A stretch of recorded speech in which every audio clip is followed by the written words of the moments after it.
ജില്ലയിലെ വളാഞ്ചേരിയാണ് സ്വദേശം.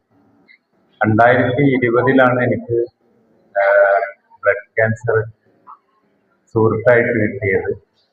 അതിനുശേഷം 4 വർഷത്തിന് ശേഷം വീണ്ടും റിപ്പീറ്റായിട്ട് വന്നു. ഖത്തറിലാണ് ചികിത്സ കഴിഞ്ഞത്. അതിനുശേഷം ട്രാൻസ്പ്ലാന്റ് ഉണ്ടായിരുന്നു. അത് കഴിഞ്ഞ് GVHR എന്ന് പറഞ്ഞിട്ടൊരു സിംറ്റംസ് വന്നു.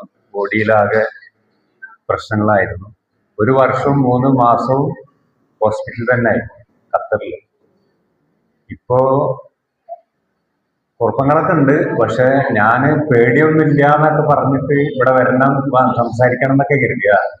അപ്പോഴാണ് പ്രസീത ചേച്ചി പറയുന്നത് എനിക്ക് ഭയങ്കര പേടി. അങ്ങനൊക്കെ പറയുമ്പോ നമുക്കും പേടി തോന്നില്ലേ. പക്ഷെ ഇതൊരു നമ്മുടെ ഈ കൂട്ടായ്മയിൽ വന്നതിന് ശേഷം എന്താണെന്നറിയില്ല, ഭയങ്കര ധൈര്യമാണ്. പേടി ഉണ്ടെങ്കിലും ആ പേടി തോന്നുമ്പോൾ നമ്മുടെ ഗ്രൂപ്പിലെ അംഗങ്ങൾ നമ്മൾ ഓർമ്മയിൽ വരും. അപ്പൊ എല്ലാ പേടിയും മറന്നുപോകും. അസുഖവും അതിന്റെ കൂടെ തന്നെ മറന്നുപോകും. ദൂരത്തു നിന്ന് വന്നിട്ടുള്ള ആരിസ്ക എല്ലാം വളരെ പ്രയാസപ്പെട്ടിട്ട് പല ആളുകളും ഇവിടെ വന്നിട്ടുണ്ട്. തിരുവനന്തപുരത്ത് മുതൽ കാസർഗോഡ് വരെയുള്ള ആളുകൾ ഈ സംഗമത്തിൽ പങ്കെടുക്കാൻ വന്നത് തന്നെ വലിയ കാര്യമാണ്. ഞാൻ ഇപ്പൊ എന്റെ ജ്യേഷ്ഠൻ മരണപ്പെട്ടിട്ട് 4 ദിവസമായിട്ടുള്ളൂ. അപ്പോ അതിന്റെ പ്രയാസത്തിലും ഈ ഗ്രൂപ്പിലുള്ള ആളുകളെ കാണുക, അവരുമായി സംസാരിക്കുക എന്നുള്ള ഒരു ആഗ്രഹം കൊണ്ട് മാത്രമാണ് അത്രയും പ്രയാസത്തിന്റെ ഇടയിലും ഇവിടെ വന്നത്. അത് നമ്മുടെ ബാലേട്ടനെ പോലുള്ള ആളുകളുടെ ഒരൊറ്റ നമുക്കുള്ള സ്നേഹം മാത്രമാണ് അതിന്റെ പിന്നിലുള്ള രഹസ്യം. അതേപോലെ ഈ ഗ്രൂപ്പിലുള്ള ഒരുപാട് ആളുകൾ നമ്മുടെ ഗ്രൂപ്പിലൂടെ സംസാരിക്കുന്നത് കേൾക്കുമ്പോൾ തന്നെ നമുക്ക് പോസിറ്റീവ് എനർജി പലതും കിട്ടും.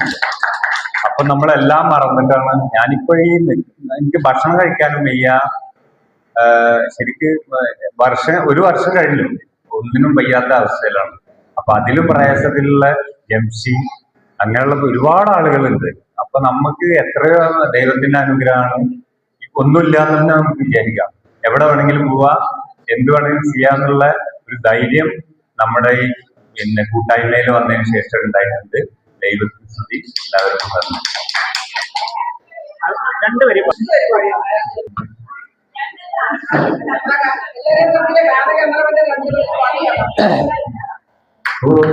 പള്ളിയിൽ അന്ന് നമ്മൾ പോയിരുന്ന